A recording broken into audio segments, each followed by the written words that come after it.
talking about the fixtures. They have been released about 40 minutes ago. Start off with Brentford away. And you know what?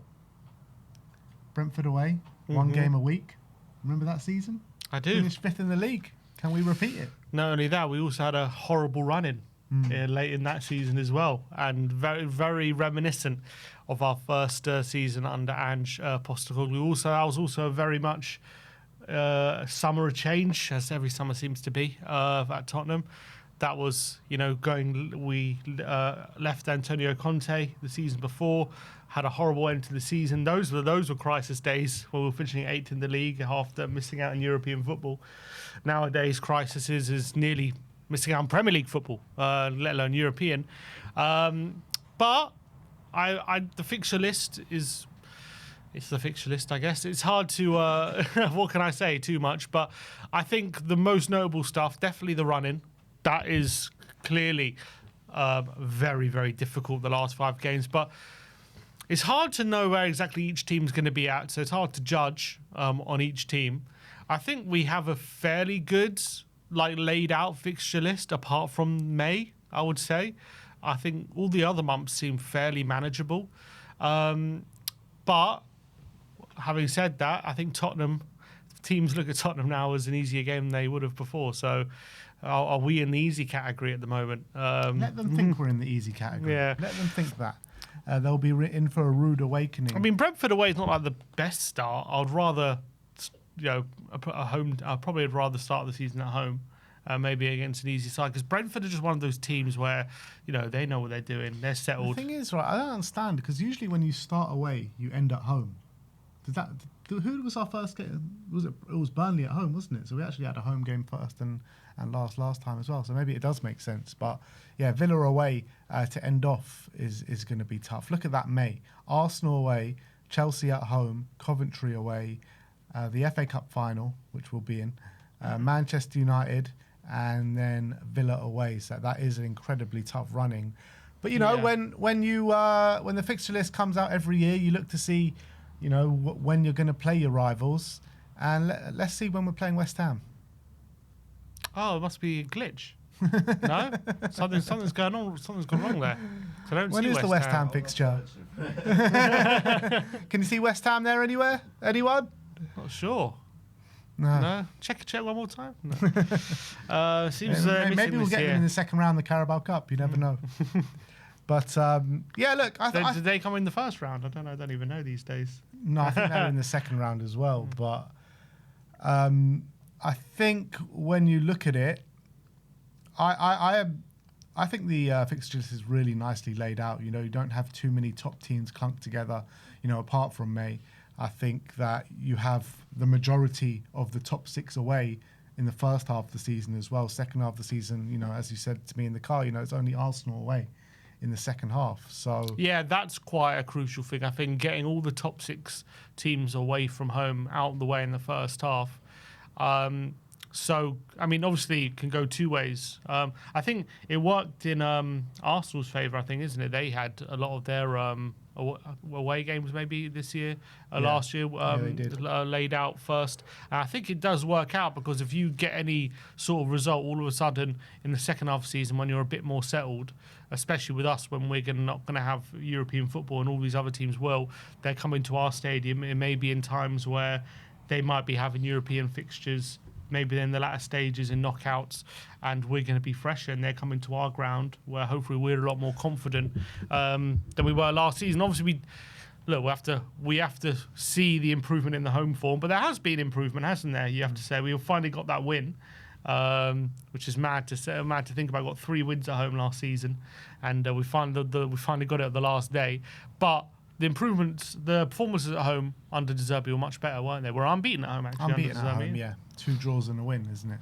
Yeah. So I think we're going to see a different Tottenham at home. I love to think, even if we get bloody 6 wins, that's double our home wins. Yeah. So I'm pretty confident we're going to be much better at home next season. Yeah, and you're looking at, the first couple of months of the season, first 3 months, we go to Man United away, and we go to Chelsea away. They're actually back-to-back away games sandwiched in between Coventry. So October, As much as you've got Palace and Coventry at home in October, you still got to go to Chelsea and Manchester United, which is going to be pretty tough. But at least, you get them out of the way early, which is, a real positive. I think the start of the season is fairly hard. Brentford away is always a hard place to go. Newcastle at home will be a tough game. Forest away is a tough game. Villa, Everton at home. Villa always seem to beat us at the Tottenham Stadium. So these kind of games, it's a really tough start for De Zerbi. Yeah. I think if you look at the Premier League at the moment, It's true. so what is an easy game? Apart from the promoted teams, what would you look at the fixtures and go, yeah, that's easy? Maybe Palace at home, but they're in October. It's very, very difficult. It's so competitive. There's 9 bloody teams in Europe, isn't there, next season? You do expect to beat like the bottom half of the teams at home. That's what the expectation should be. Yeah. I would say looking at the fixture list, it's a difficult start. It's a difficult start. I mean, it could be more difficult. Yeah. But it is. It's not an easy start. But that's the Premier League. I think there's no easy games. I think Brentford away though, especially, is going to be a nighttime game. It's the only game that at the moment has been selected for TV on the opening day. It's not that kind of game. Is not ideal just because Brentford are like a settled team. We're going to be obviously we're going to be kind of putting a new team together. It's going to be the first time I play a competitive game with hopefully a new team under De Zerbi. So that might take a bit of we could hit the ground running. Ange first 10 games was brilliant, so maybe that could happen with De Zerbi, but it might take a few weeks to iron a few things out, get to know a bit about the players, about the team. You only, as much as always pre-season and training, and that's all great. That helps you implement your style, but you only really start to know about your team once you get started playing. Mm-hmm.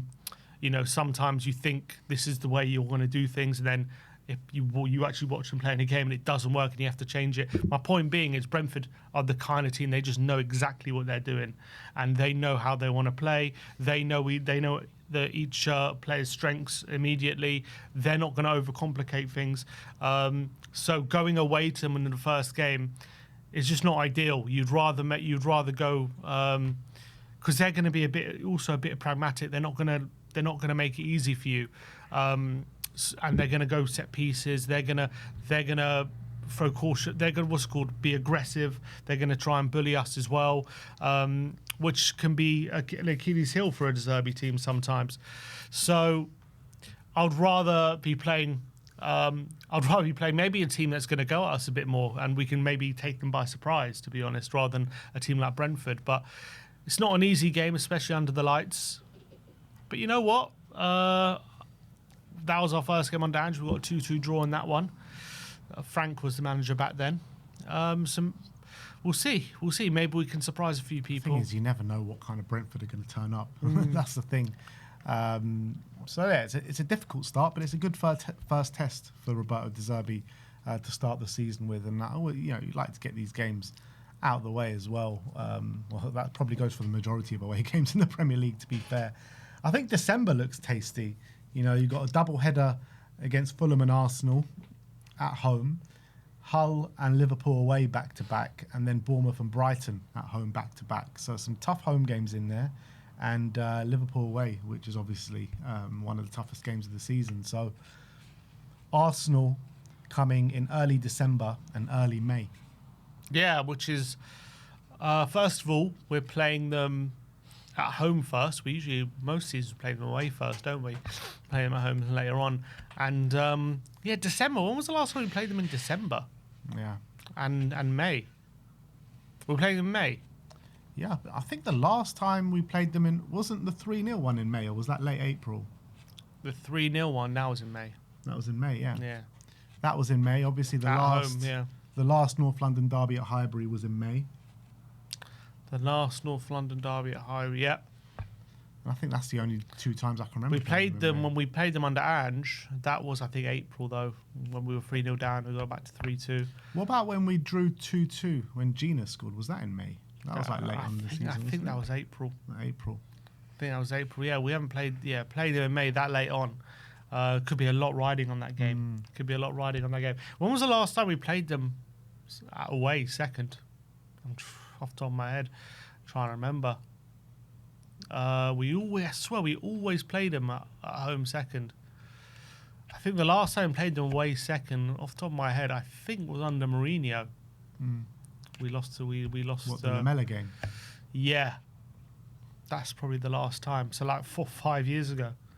And then even before that, we in my mind, I'm going back a few years till we played them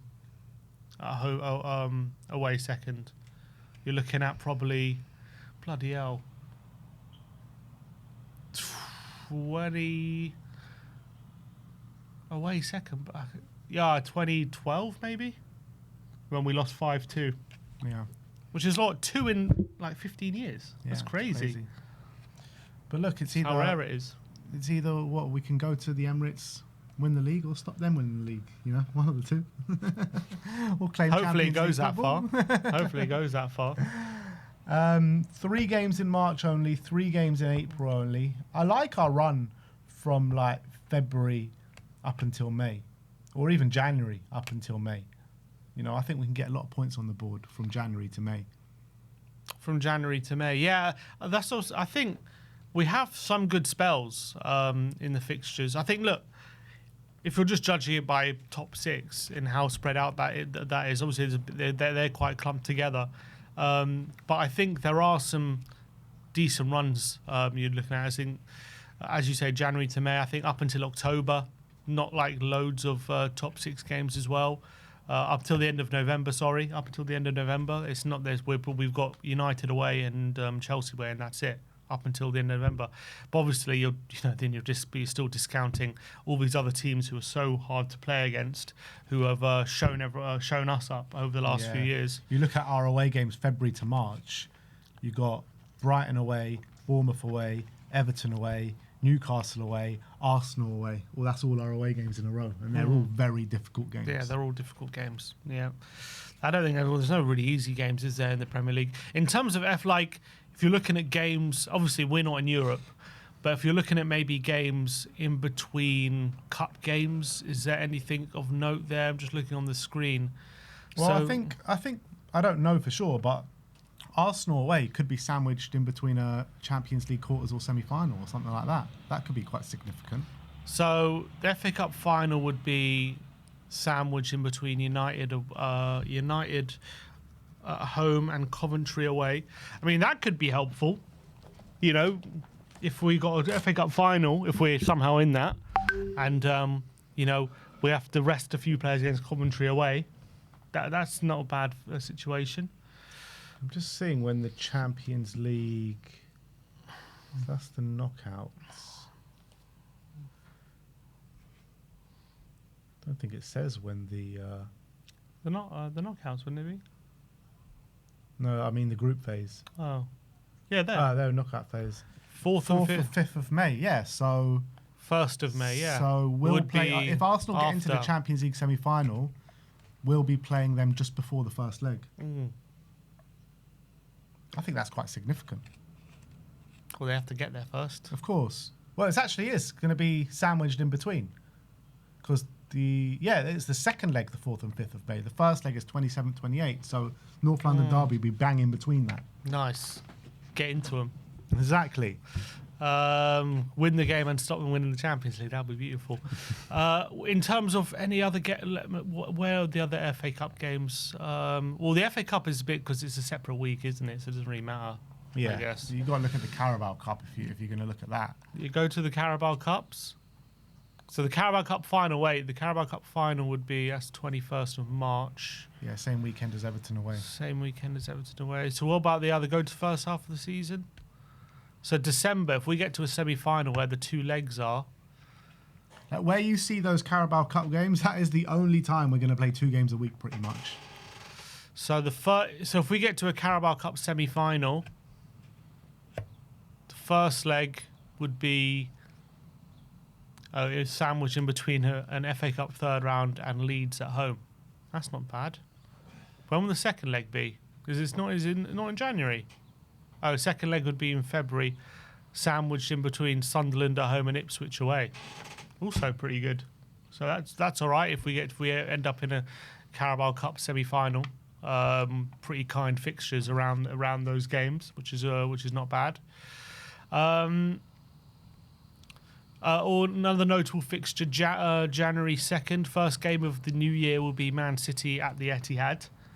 So that could be, a great time to be going to Man City. We always do well there, and opening the new year in a game like that could be good. Could be good. Let's do it, man. Let's do it. I like these fixtures. I think. I'm not mad about that run-in, to be honest. Yeah, but I think it's nice to get the top away games out in the first half. See, I know we've got hard away games second half of the season, but to get like the big 6 ones out of the way first half of the season, I like that. I like how the big teams are kind of like spread out throughout the season and no like real clumps. Yeah, but I think the only real concern is May. But at the end of the day, you've got to play everyone twice. I just like it when it's not, because we've had seasons where we've had crazy runs where it's just been like, for a month we've just had only big teams, and then it's just like everyone else around that. But now it's all like evenly spread out. It feels. Yeah, well, it's not, because it's clumped all the end of the season. Well, I'm saying the rest of the season. Yeah, because it's clumped all the end. That's that's only 5 games. I know, but that's a lot. And it's a really hard run-in late in the season. So that's the worst place for it to be clumped, in my opinion. Right in the run-in, especially, obviously depends on how we're going.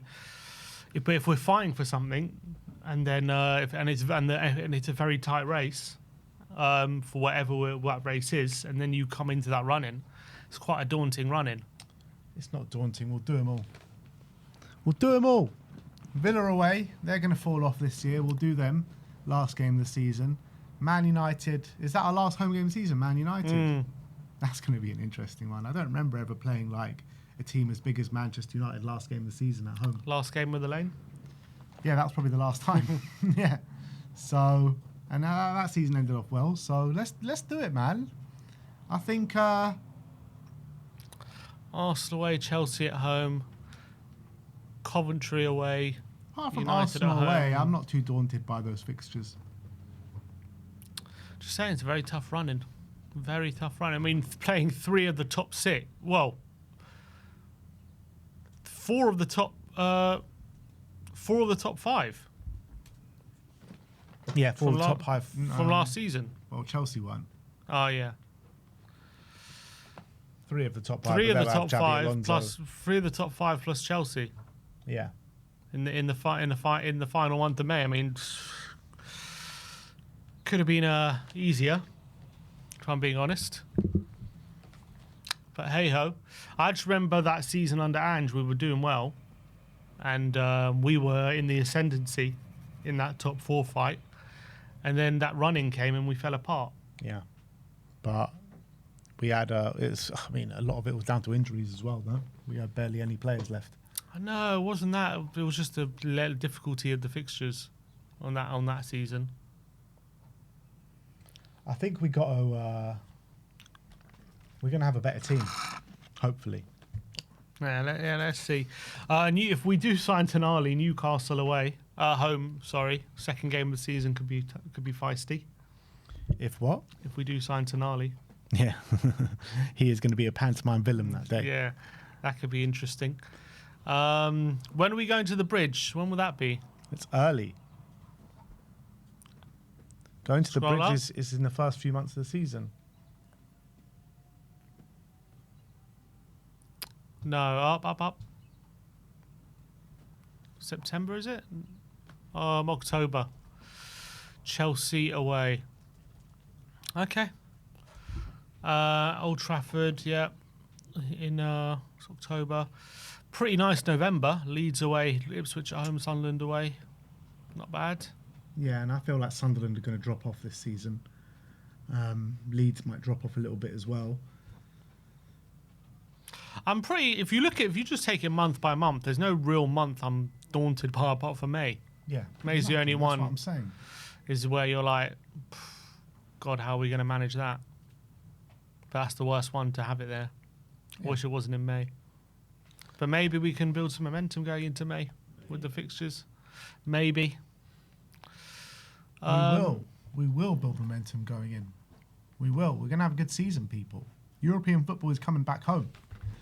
And yeah, look, decent fixture list. Let us know your thoughts in the comments section below. The